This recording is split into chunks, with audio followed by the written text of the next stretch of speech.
Hello. Every year there are debut authors and books which are much hyped, and at least in the bookish community, it feels like everyone is reading this book, everyone is praising it, and I think it's really difficult to know how much this hype actually affects us as readers. I mean, maybe it's just my own sense of pride, but I like to think that I'm not that affected by this hype, because even though hype might make me aware of a book, I probably won't get to actually reading it unless I'm genuinely interested in the subject or the story, or I've had a personal recommendation about it.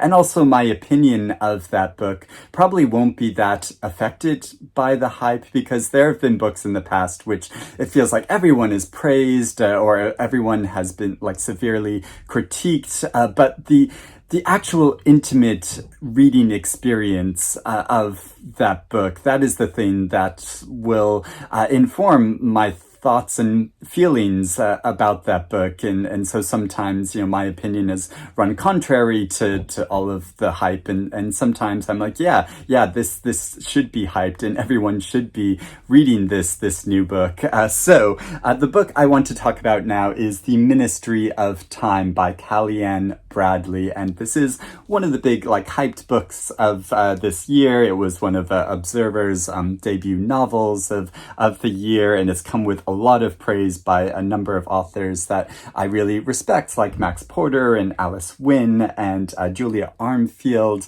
And so I was interested and aware of it, and also I had a personal recommendation from my friend who actually made me aware that there was all this hype going on about this book, which I previously wasn't aware of. And also the subject matter, Ministry of Time, yes, it is about time travel, and ever since my adolescence I have had a really keen interest in time travel stories and books, and so was eager to read it for that reason.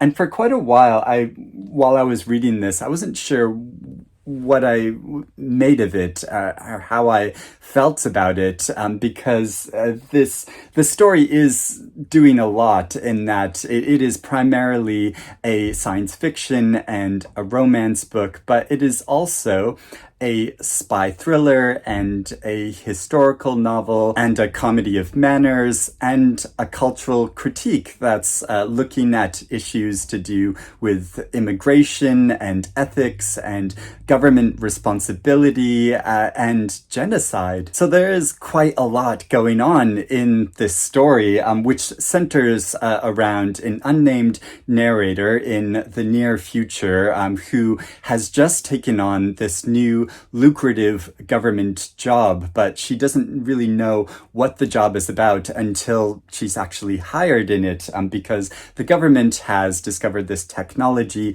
for time travel, but before they really implement using and utilizing time travel, they want to test it out. And so how they've done this is by going through a number of different periods of history and taking a number of individuals who were fated to die before their time, and just before they died, they go back to that moment in history and take them out of it and into the present. But they want to really understand both the psychological and social implications and moreover the physiological implications of taking someone from one period of history and moving them into another. So to really test the safety of this, they use these people who they term expats and take them into the present, but in order to monitor and understand them, they assign to them what they call bridges, and that's what the narrator of this novel has been assigned to be,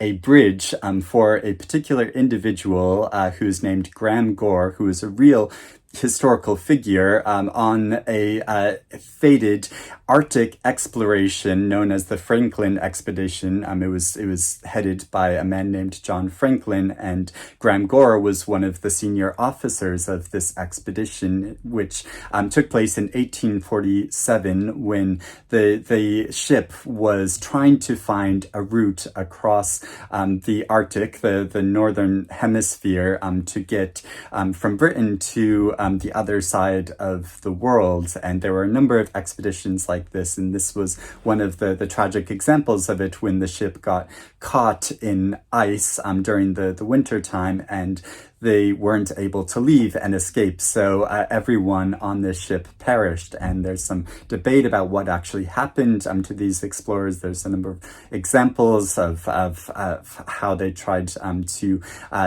set out on foot, and how in some cases they resorted to cannibalism in order to survive. But yeah, there's still a lot that's unknown about the fates of the people in this expedition. And it's really interesting because the narrative balances both a narrative in the past of during this expedition and showing events from it, and there's a whole plot line with that, but it's primarily set in the present time and following the relationship that develops between this unnamed narrator and Graham Gore, which does unsurprisingly develop into a bit of romance. And I wasn't sure about this story at first because it did feel slightly gimmicky to me, in that the novel is doing so many of these things all at once, and also because of the introduction of these different expats from history. It starts quite with a lot of humor, showing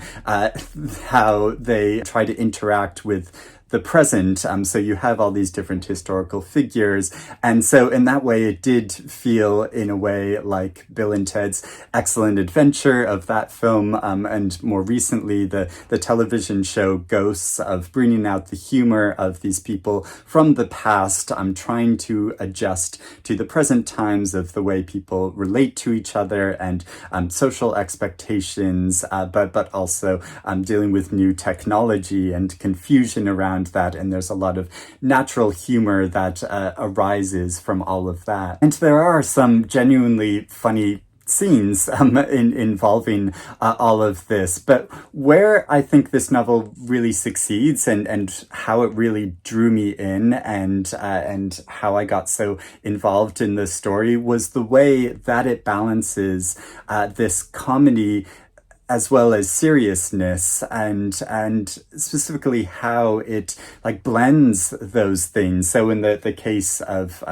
people in the past, how it looks at, obviously they have antiquated ideas of social interaction and things to do with how they articulate and express themselves, like just the actual language that they use, but also how looking at their perspective of current like identity politics, and the ways that we define and ourselves and the ways in which we relate to each other. I feel like the story also like kind of critiques and looks at that to give like a new view of our present period of time. And I think it's really clever how it does that. So we have both the humor of this clash between people in the past and the present, but also the seriousness of looking at the ways in which we characterize ourselves and that we relate to each other. And it shows how there might be unacknowledged limitations in regards to this, but it also celebrates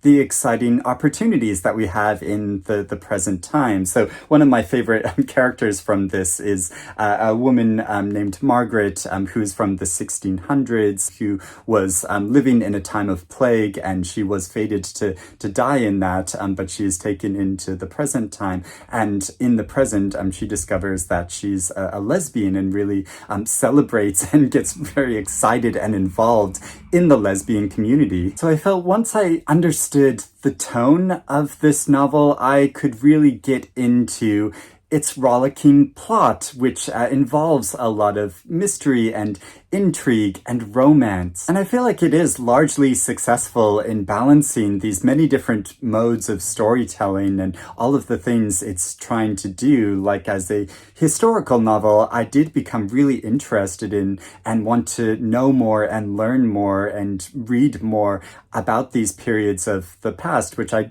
hadn't known all that much about before, like like the Cambodian genocide, which the story touches upon a number of times because the narrator has Cambodian heritage. Her mother came from there and survived through that, and it looks at her complicated feelings as someone who is the product of this period of history and living in Britain today, but also this Arctic exploration, which the inside cover of that it reproduces the ship from that. But I wanted to both read more about it and experience more about this history, since I'm lucky enough to live in London, and so I went to a monument in central London near Trafalgar Square that is dedicated to the Franklin expedition, and it was really exciting seeing written on the side of this monument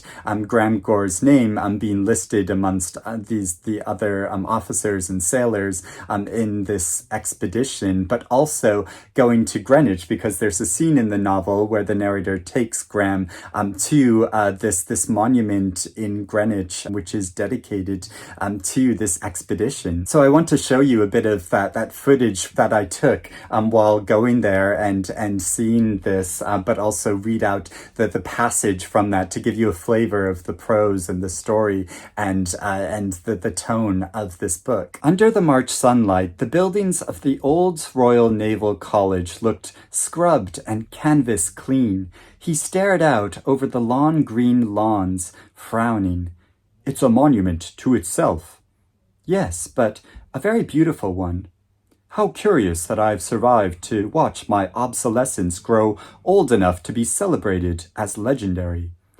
He walked slowly up the path, looking around as if he'd never seen a building in the wild before. The chapel's memorial to the Franklin expedition, under which the body tenuously identified as Assistant Surgeon Harry Goodsir was buried, was in an alcove near the entrance. I was embarrassed by the sight of a half-rolled poster displayed for a recently closed exhibition and a small herd of black Q barriers which had been left nearby.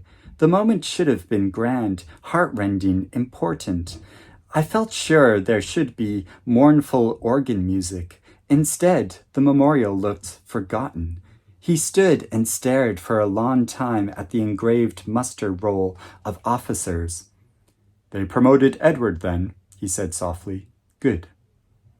All the mates got their commission too. Oh, as it ever was. One often had to wait for someone to die in order to ascend the ranks. It's just unusual for the person dying to be oneself. I smiled unsurely. He was very pale. A trick of the shadow had swallowed the green in his eyes.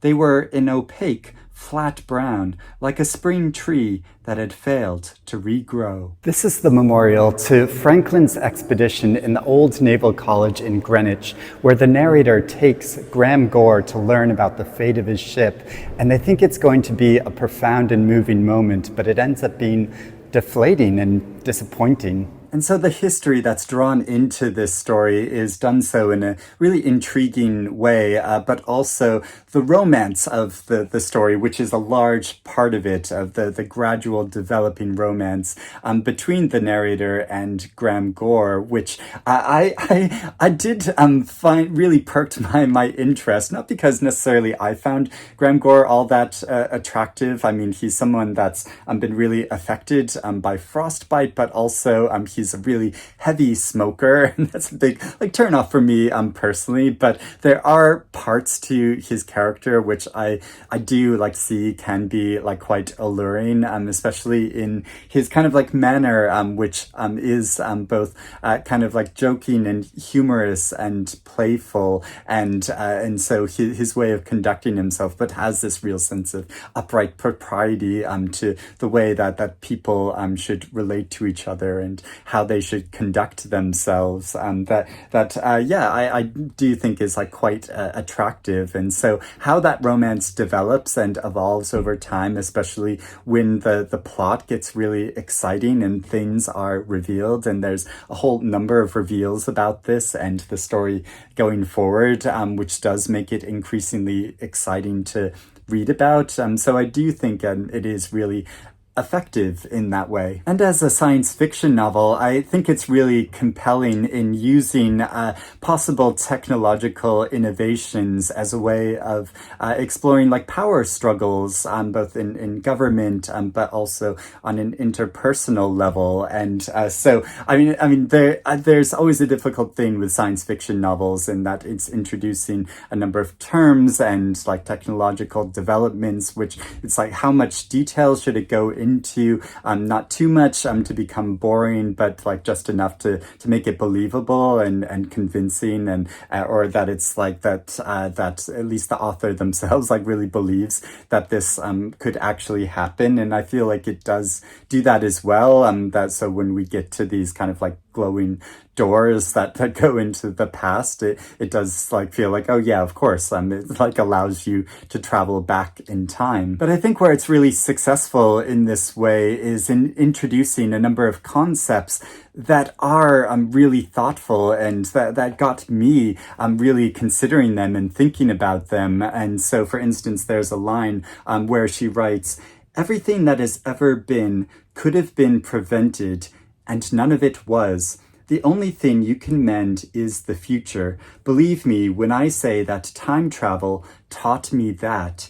And so, yeah, as a way of like thinking about the past and what has occurred in history, and I'm feeling slight sensations of guilt about the past and what's occurred before, and wishing we could mend it and change it, and taking that as an example of moving forward of what we should do, of the responsibility we should take, and how we live our lives going forward. I found that really intriguing, and and so I was like compelled to read to the end, like both for the thrillingness of the plot and the story, but also because it does like inspire a lot more thoughtful concepts to chew over, and that's left me considering after having finished this book. So I did really enjoy it overall. I mean, I don't think it's necessarily one of the best reading experience I've ever had in my life, but yeah, it is great to see this novel getting so much praise and attention, and so many people reading it and discussing it. So